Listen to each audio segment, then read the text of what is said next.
क्या हाल है सबके? ठीक हो सब? कैलेंडर का हमारा कोर्स चल रहा है जो बहुत ही ज़्यादा इम्पोर्टेंट है हमारे एसएससी एग्ज़ाम के लिए और बाकी कॉम्पिटिटिव एग्ज़ाम के लिए। इसका मैंने एक पार्ट 1 दे दिया जो हमारा बेसिक कंसेप्ट था।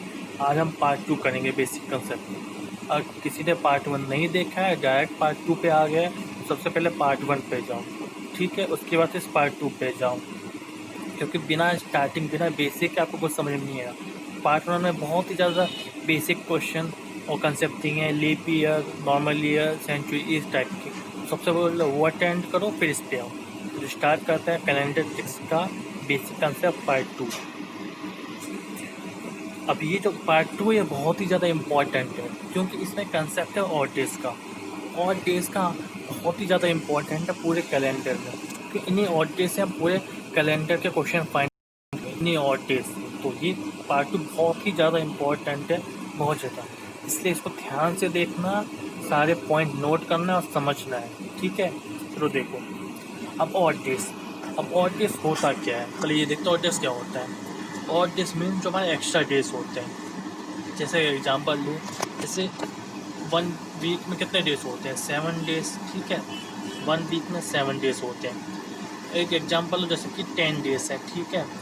10 डेज है। 10 डेज में कितने वीक होंगे? 1 वीक होंगे, मीन्स 7 डेज होंगे। 10 डेज में 1 वीक है और 1 वीक में 7 डेज में, ठीक है?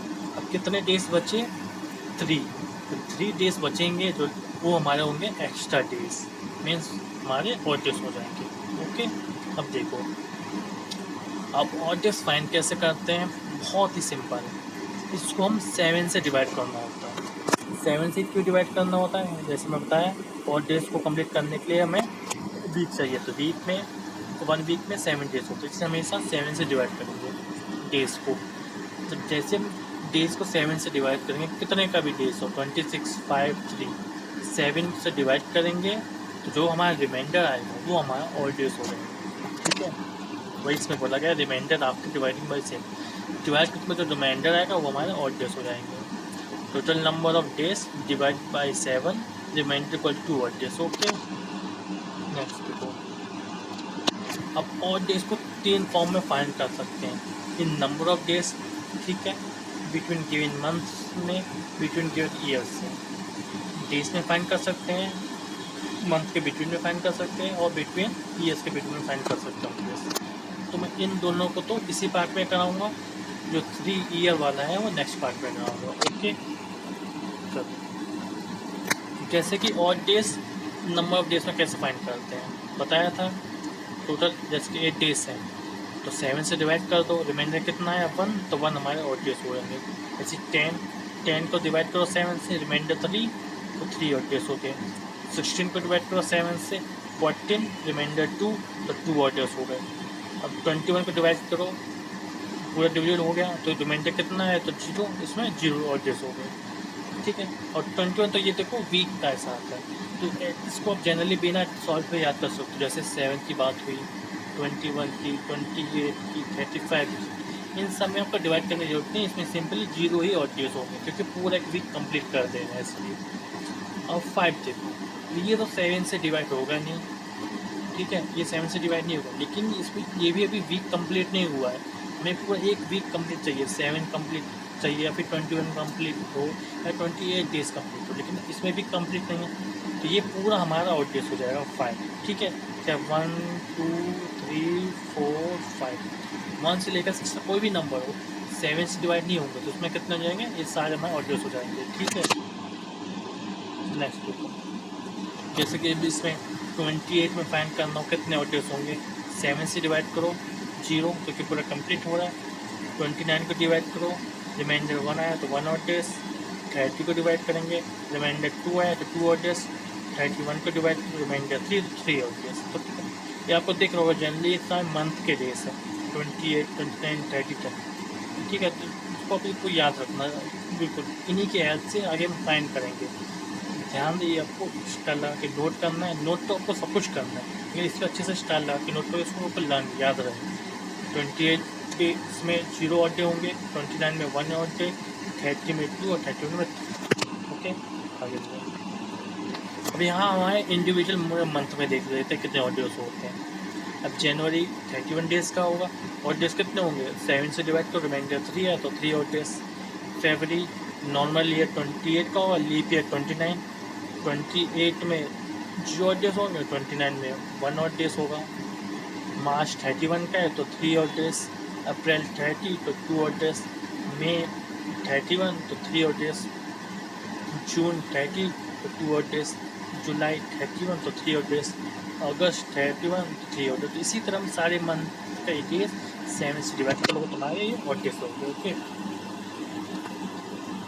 अभी ये भी देखो, जैसे वीक में जैसे 7 वीक 14 56, ठीक है, 7 डेज मतलब 1 week, 14 days means 2 week, 56 days means 8 weeks, 350 days means 50 weeks, 364 days means 52।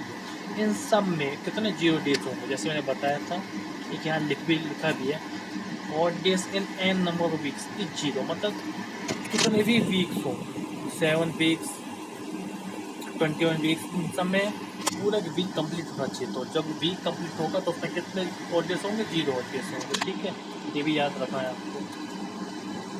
एक और इम्पोर्टेंट नोट है, जैसे कि नॉर्मल कितने डेज का होता है, 365 डेज। इसमें कितने वीक्स होते हैं, 52 वीक्स। ठीक है, एक डे एक्स्ट्रा बचेगा, वो हमारा क्या हो जाएगा, 1 ऑड डे। ठीक है, इसी तरह लीप ईयर 366 डेज का होगा, इसमें 52 वीक्स होंगे, इसमें कितने एक्स्ट्रा डेज होंगे, 2 डेज एक्स्ट्रा बचेंगे, वो हमारे क्या हो जाएंगे, ऑड डेज। ठीक है, आप चाहे इसको डायरेक्ट 7 से डिवाइड कर दोगे तो रिमाइंडर हमारा 1 आएगा, इसको 7 से डिवाइड करो तो रिमाइंडर 2 आएगा, वो तो हमारे ऑड डेज हो जाएंगे। ओके, याद रखना।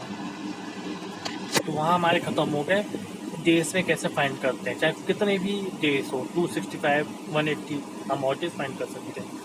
अब देखेंगे सेकेंड कि odd days between 2 month, between month में कैसे फाइंड करते हैं। ध्यान से देखना है अच्छे से कैसे फाइंड करें। जैसे कि 25 मार्च टू 20 अगस्त, इनके बिटवीन हमें ऑड डेज फाइंड करेंगे कितने हो गए। सिंपल क्या करो, स्टेप 1 में क्या करो, ध्यान से सारे स्टेप देखो।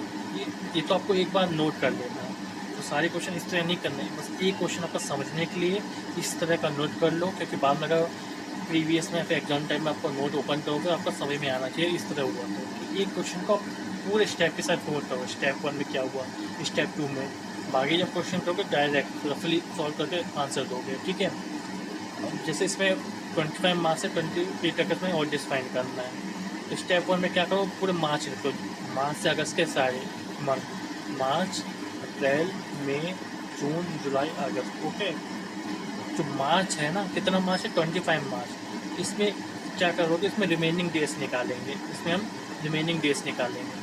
रिमेनिंग डेज कैसे, मार्च कितने मंथ का होता है, 31 का, तो 31 माइनस जितना यहाँ पे होगा 25 है तो 25 से माइनस कर देंगे। ओके, जो इसके बिटवीन मंथ है, जैसे अप्रैल मई जून जुलाई, जो इसके बिटवीन मंथ आएंगे उसको हम एज इट इज उसको ऑड डेज लिखेंगे मंथ के हिसाब से। अप्रैल कितना होगा, 30 का, तो 2 ऑड डेज होगा, इसके इस तरह हम सारे ऑड डेज लिख लेंगे। इसके बाद जो लास्ट में आएगा, इसके बाद वाला आएगा बिटवीन के बाद 20 अगस्त, उसको एज इट इज लिख लेंगे, गिवन डेट जितना भी वहाँ पे डेट लिखा होगा। ठीक है, वही हमने रिमेनिंग डेज फाइंड कर लिया स्टेप 2 में, 31 माइनस 25 कितना, 6 आ गया। ओके, अप्रैल 30 का होता है तो 37 से डिवाइड करोगे तो 2 ऑड डेज हो गए, मई 31 का हो गया, 7 से डिवाइड हो तो 3 ऑड डेज हो गए, जून 30 का है, 7 से डिवाइड करो 2 ऑड डेज, जुलाई 31 का, 7 से डिवाइड करोगे 3 ऑड डेज। अब अगस्त का 20 गिवन था, अगस्त को ये नहीं देखेंगे अगस्त में 31 होता है, कुछ नहीं, जितना इसमें लास्ट में बिटवीन के पास जितना भी इसमें गिवन हो, चाहे 28 हो 25 हो 3 हो, उसको एज इट इज यहाँ पे नोट करना है, उसी के हिसाब से मैं ऑडियंस निकाल लूँगी। अब 28 गिवन था, 28 से ही उसका ऑडियंस निकाल लो, 7 से डिवाइड करो तो कितने पूरा डिवीजन होगा, तो मैं 0 ऑडियंस हो गए। ओके, तो हम इन सबके हमने ऑडियंस निकाल लिए। ओके, इन ऑडियंस को क्या करना, सम कर लो, थर्ड स्टेप में सम कर लो, कितना आया सम, 16, और एक बार फिर से 16 आया, उसको वापस 7 से डिवाइड कर दो, फिर जो रिमाइंडर आ गया वो हमारा ऑडियंस हो जाएगा 5। तो ये हमारा फाइनल आंसर आ गया 2 ऑडियंस, मतलब 25 मार्च से 20 अगस्त के बिटवीन हमारे 2 ऑडियंस आए। ठीक है, आए समझ में। अब ऐसे ही क्वेश्चन, अब ये क्वेश्चन जल्दी से वीडियो को पोस्ट करो और जल्दी से अटेम्प्ट करो। 16 जनवरी से 14 अप्रैल के बीच कितने और डेज होंगे, ठीक है। आई कर लिया होगा, चलो देखते हैं। वही हम पहले मंथ लिखो, जैन, फेब, मार्च, अप्रैल। जैन 16 है तो रिमेनिंग निकाल लो, 13 माइनस 16, ठीक है। अब फरवरी मार्च को एडजस्टेड नोट कर लो। अब याद रखो फरवरी में यहाँ पे ईयर मेंशन नहीं है कि ये लीप ईयर है या फिर नॉर्मल ईयर, तो फरवरी को हम दोनों लेके कंसिडर करेंगे, नॉर्मल ईयर भी और लीप ईयर भी। नॉर्मल में 28 डेज होंगे तो 0 और डेज हो जाएंगे, लीप ईयर में 29 है तो 1 और डेज होंगे। मार्च 31 का होगा तो 7 से डिवाइड करेंगे, रिमाइंडर 3 तो 3 डेज हो गए। जैसे मैंने बताया था, ये जो लास्ट में होगा बिटवीन के बाद 14 अप्रैल, इसको एडजस्ट नोट कर लो। इसको इसी के हिसाब से ऑडियंस निकाल लेंगे, 7 से डिवाइड करो तो 0 ऑडियंस हो गए। अब इन सभी टोटल ऑडियंस को ऐड कर लो, सम कर लो। पहले इसको ध्यान नॉर्मल ईयर को लेके, मीन्स 1030, सम कर कितना है 4 आया, ठीक है। अब लीप ईयर को लेके करो 1 2 2 3 5, तब नॉर्मल ईयर लेके करेंगे तो 4 ऑडियंस होंगे, लीप ईयर लेके करेंगे तो 5 हो गए, मतलब इनके बीच, ठीक है। अब आ गए, अब ये क्वेश्चन है 25 फेब से 16 जुलाई, ठीक है। इसके बिटवीन ऑडियंस निकालेंगे, वही है सेम, जल्दी से देखो सॉल्व करो। चलो देखो ये वाला ही मंथली का फेब, मार्च, अप्रैल, मई, जून, जुलाई। फेब में वही रिमेनिंग निकालेंगे, 2 कंडीशन लगेगी क्योंकि इसमें मेंशन नहीं है कि ईयर मेंशन नहीं है। अगर ईयर मेंशन होता हम देख लेते, फरवरी में 29 होगा 28, इसे हम दोनों कंडीशन को लेके दिखाओ, नॉर्मल ईयर को लेके भी और लीप ईयर को लेके। नॉर्मल ईयर में 28 है तो 28 माइनस 5 करेंगे, रिमेनिंग 3 आया। नॉर्मल लीप ईयर में 29 माइनस 25 को रिमेनिंग 4 आया, ठीक है। मार्च में उनके डेज के हिसाब से ऑर्डर्स निकाल लिया, 3232। लास्ट में जो बिटवीन के बाद 16 है उसको एडजस्ट निकाल लिया, इसके हिसाब से ऑर्डर्स निकाल लिया। इन सबको फिर हम ऐड कर लेंगे सारे ऑर्डर्स को, ठीक है। सेपरेट क्यों किया, क्योंकि यहाँ फरवरी में लीप ईयर नॉर्मल ईयर था, नॉर्मल ईयर ये रहा था, लीप ईयर ये रहा। इनका सम 15, इनका सम 16। इस 15 को 7 से डिवाइड करेंगे तो 1 और डेज आएगा, और यहाँ 16 को 7 से डिवाइड करेंगे तो 2 और डेज। तो हमारे 1 और डे और 2 और डेज आए, 1 नॉर्मल ईयर में हो और 2 और डेज में, ठीक है। तो ये हमारा यहाँ पे बेसिक कंसेप्ट का पार्ट 2 कंप्लीट हुआ, ओके। तो ये हमारा पूरा कंप्लीट हुआ, अच्छे से समझो, एक एक पॉइंट को नोट करना, चाहे आपको आता हो या नहीं आता हो। मैं फिर से रिपीट कर रहा हूँ, बेसिक कंसेप्ट का पार्ट 1 उसको भी अच्छे से नोट करना है, पार्ट 2 तो बहुत ही ज़्यादा इंपॉर्टेंट है, इसको तो नोट करना है। दोनों पार्ट को अच्छे से नोट करना है और समझना है, ठीक है। नेक्स्ट लेसन में अपना पार्ट 3 करेंगे, ओके। ख्याल रखो अपना और पढ़ते रहो।